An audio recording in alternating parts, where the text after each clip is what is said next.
De Pontevedra, dese incendio que devastou un edificio enteiro e, ademais, quizáis por un descuido, non? Unha e 10 da madrugada deste pasado martes, iníciase o lume no segundo piso deste edificio de 3 plantas, situado no número 4 da Rúa Marqués de Riestra, en pleno centro da cidade de Pontevedra. Rapidamente se propaga danando a estrutura de madeira. Trátase dun edificio antigo con muralita e paneis sándwich tamén altamente inflamables. O lume queda controlado inicialmente cara ás 3 da mañá e reavívase novamente entre as 7 e as 8 a primeira hora, provocando unha intensa fumareda e o derrubamento parcial do tellado, elevando o risco de colapso.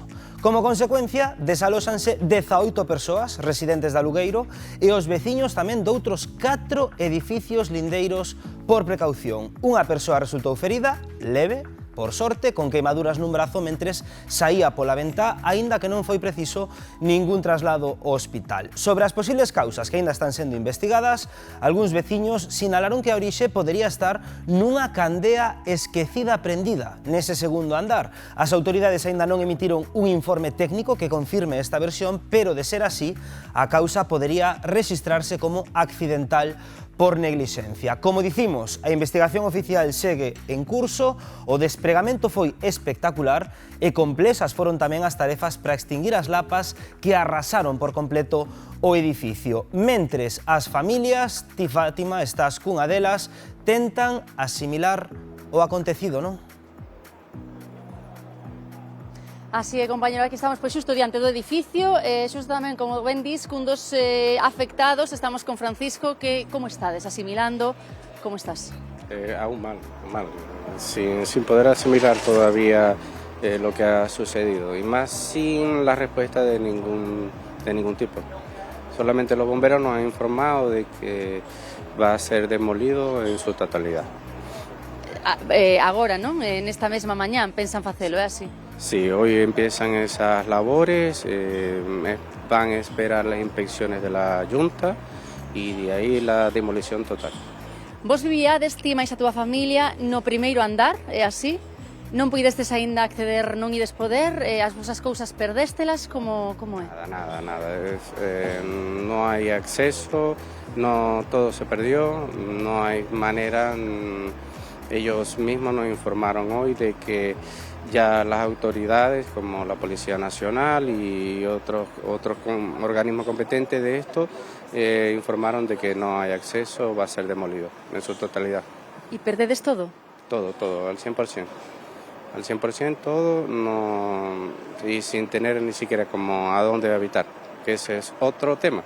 Vos agora onde vos estades quedando, dende onte? Estamos ahorita prestados en una casa del mismo casero, pero solamente hasta mañana.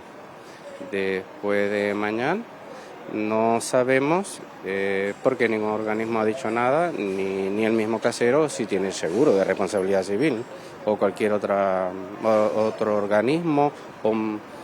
No hay una respuesta clara ni nada. Ti tes unha familia con fillos, tamén cargos, non? Familiares. Sí, tengo un discapacitado, un menor de edad, una señora de 92 años, yo que tengo una discapacidad también, una incapacidad, no puedo trabajar. De hace poco me la reconocieron y estoy muy mal. Y con todos estos problemas, ¿cómo tiro adelante? Non tedes cartos, pertenzas, non tedes nada, cero? Nada. Una que otra documentación, uno que otro móvil, que fue lo que teníamos a mano, y pudimos salir. Nada, absolutamente nada, ni la ropa, esto es prestado, regalado, nada. Que estáis facendo, que facedes agora? Que estáis facendo trámites, que estáis intentando? Hablando con una trabajadora social en el chalet Fontoira, es digamos que la única persona que se ha interesado mucho, nos ha llamado mucho y está haciendo ciertas gestiones hasta ver a dónde puede llegar el alcance de ellos. Pero, dicho por ellos también, tienen un alcance muy limitado y muy burocrático, lento. Supoño xa despedimos así que foi unha situación, vamos, para esquecer, non? Ver todo así de madrugada, é así. Sí, eso todavía uno lo tiene acá, uno se refleja en todo. Si me ofrecéis un café, pero fuego. veo pérdida, no veo un café. Moitísimas grazas por atendernos, Francisco. A verdade é que, bueno, unha testemunha que pon a pel de galiña e así, saber que non vos queda nada, pero, bueno, agardamos que atopedes solución. Graciñas, Francisco, compañeiros. A vosotros. Pois é que un non sabe que dicir, de verdad, despois de escoitar testemunhas como a de Francisco, e que aún se lle cae a alma aos pés.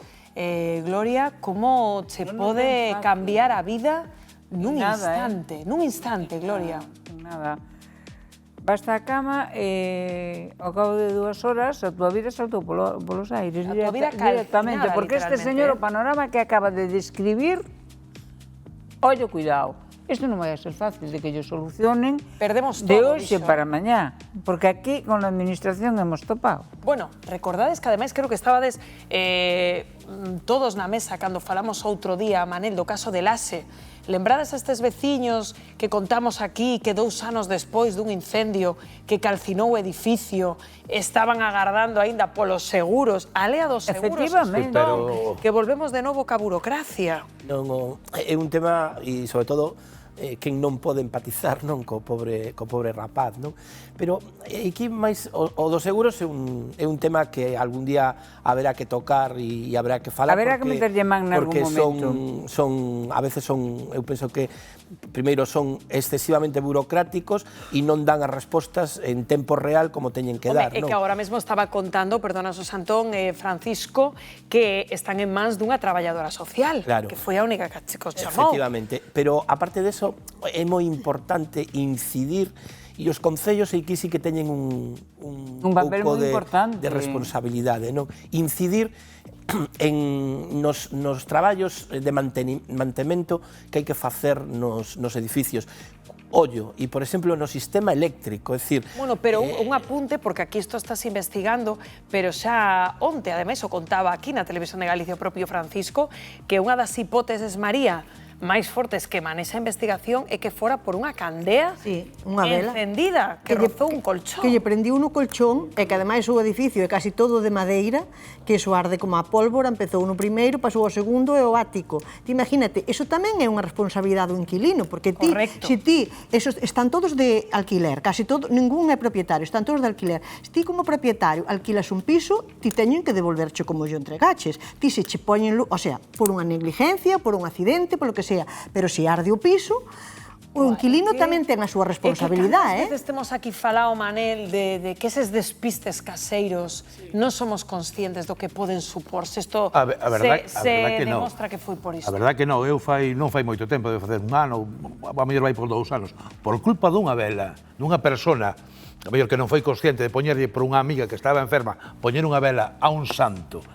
Que santo era? Non me acordo que santo era. Eu que ver aquel pasillo, cando entramos ca aseguradora, ver aquel pasillo como quedou, que lle dea gracias a Dios non quedar no sitio, non morrer afogada co fume, porque como puxo o piso. E agora, claro, como dicía este home, indo deste home, topamos coa burocracia, porque xa yo está dicindo a asistente social, que a burocracia vai lenta.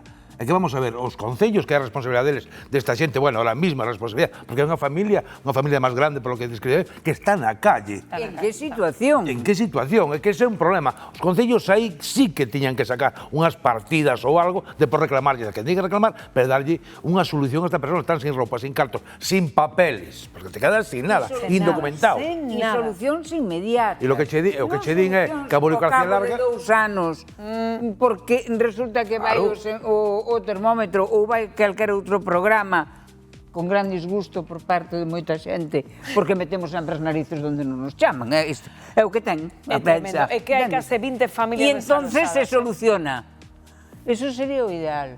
Eu entendo tamén que os concellos teñen, a ver, uns orzamentos limitados, moitas necesidades e que non chegan a todo, pero hai que priorizar. Sí, estaremos moi pendentes desta historia.